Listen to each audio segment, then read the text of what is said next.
Protección anódica. Oxidación y corrosión.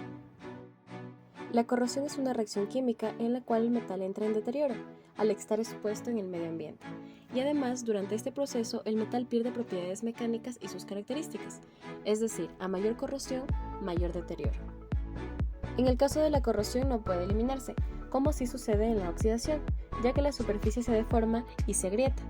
Por ello, hay que vigilar y revisar los metales sensibles a este proceso, para que no lleguen a este estado.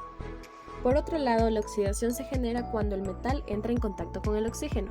Es una reacción superficial que se produce en la superficie, generando manchas de color marrón, rojizo o naranja, aunque pueden variar según la producción y los componentes químicos. Lo positivo es que esto no afecta con profundidad el metal, así que puede eliminarse puliendo o lijando la superficie, sin dañar el resto del material. También se genera por las condiciones climatológicas, y este proceso no suele deteriorar la resistencia del mismo metal, ni su seguridad ni su funcionalidad. En determinados casos, cuando el óxido se adhiere al acero, podría hasta mejorar la adherencia. Como podemos ver en las siguientes imágenes, es claro diferenciar cuando es oxidación y cuando es corrosión. Existen diferentes tipos de corrosión: la uniforme, la galvánica, intergranular, picadura, erosión, fatiga. Para prevenir que el metal se oxide o se deteriore, este debe pasar por varios procesos para recubrirlo y proteger su superficie. Los materiales más sensibles o inestables son el hierro, zinc y cobre. Son los que tienen mayor facilidad de oxidarse, al estar más cohesionados y permitir que el oxígeno rompa la unión que hay en el metal. ¿Qué es la protección anódica? La protección anódica es un método utilizado para prevenir la corrosión.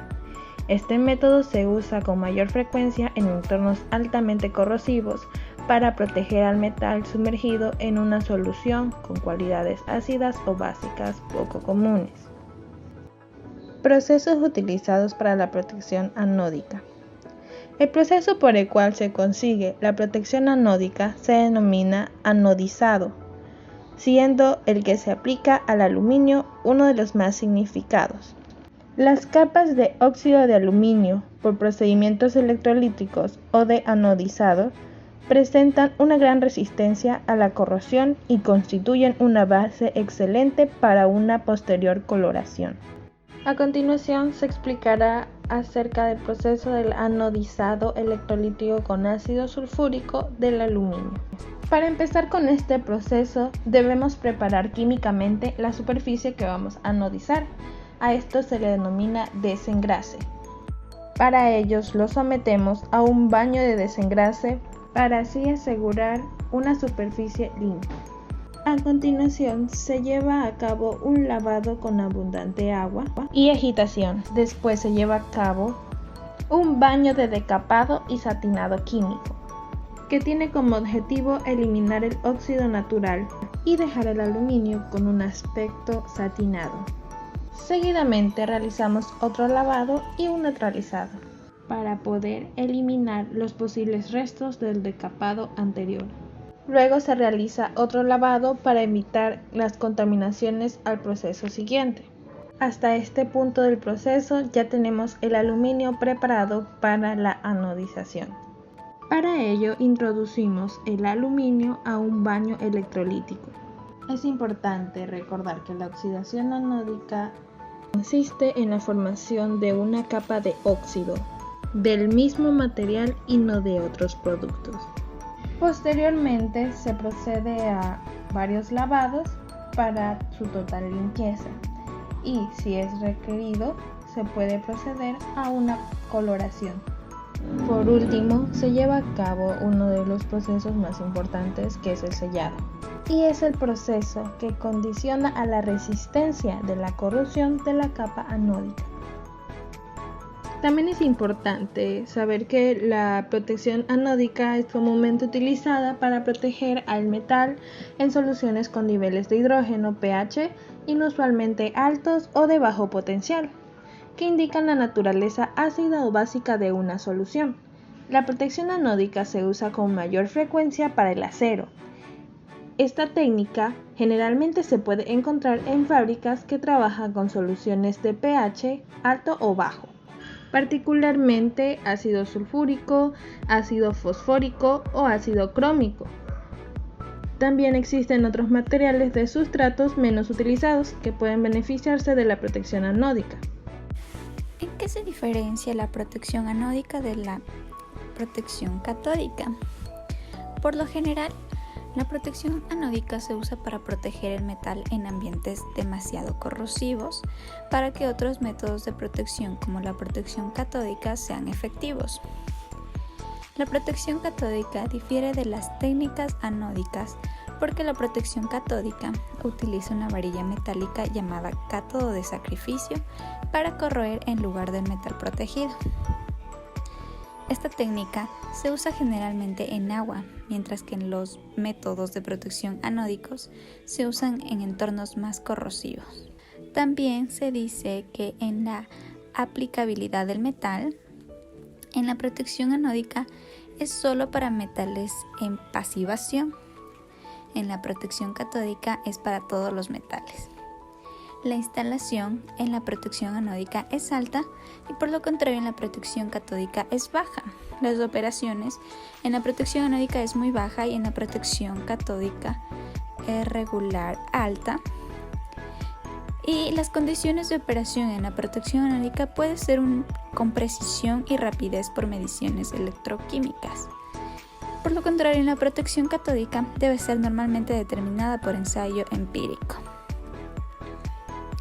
Ahora hablaremos sobre qué es la pasivación, como antes habíamos mencionado en las diferencias en la protección anódica. Se entiende por pasividad la propiedad que presentan determinados metales y aleaciones de permanecer prácticamente inertes en determinados medios, en el cual deberían comportarse como metales activos y por tanto disolverse a altas velocidades a través de mecanismos de corrosión electroquímica. En el caso del hierro, este puede inducirse por polarización anódica, es decir, obligando al material a trabajar por encima de un determinado valor de potencial. También un material o aleación se considera pasivable si al incrementar el potencial de corrosión hacia valores más nobles o condiciones más oxidantes, la velocidad de disolución en un medio más agresivo determinado es menor que la registrada a potenciales inferiores. Esta propiedad de algunos metales y aleaciones es de mucha importancia, pues permite el empleo de metales activos de precios más o menos moderado como el aluminio o el cromo en medios de alta agresividad, en los que se comportan como si fueran metales nobles. El caso más relevante por su interés industrial es el de los aceros inoxidables. Cuando el cromo se alea con el hierro con una concentración mayor del 12% en peso, acero inoxidable es capaz de transferir este comportamiento como a la aleación. Ahora hablaremos de los mecanismos de pasivación. La razón de la pasividad. Hoy se sabe que el fenómeno de la pasividad puede ser consecuencia de la formación de una capa de óxidos de pequeño espesor pero compacta, adherente y muy baja porosidad que prácticamente aísla el metal del medio, o bien la presencia capaz de monoatómicas, generalmente de oxígeno absorbidas sobre las superficies metálicas. Este caso es bastante menos común. El mecanismo químico para el caso del hierro puede ser la siguiente. Si existen cationes metálicos en el electrolito que provienen de la reacción anódica en presencia de OHs provenientes de reacción catódica de oxígeno, como podremos ver un ejemplo del hierro. Si inicialmente no existen cationes metálicos en solución, si deforma el óxido antes de que comience la reacción electroquímica de corrección, este se puede producir por reacción química entre el metal y el oxígeno absorbido sobre la superficie, o bien mediante el arreglo, como podemos ver en estos dos ejemplos. Estas reacciones requieren para llevarse a cabo condiciones oxidantes, como el caso 1, 2 o 4, o bien en presencia de oxígeno absorbido en el caso 3. En muchos casos, la reacción depende del nivel de acidez del medio. Se requiere, por lo tanto, condiciones electroquímicas adecuadas en cuanto a pH y potencial para que la película pueda formarse.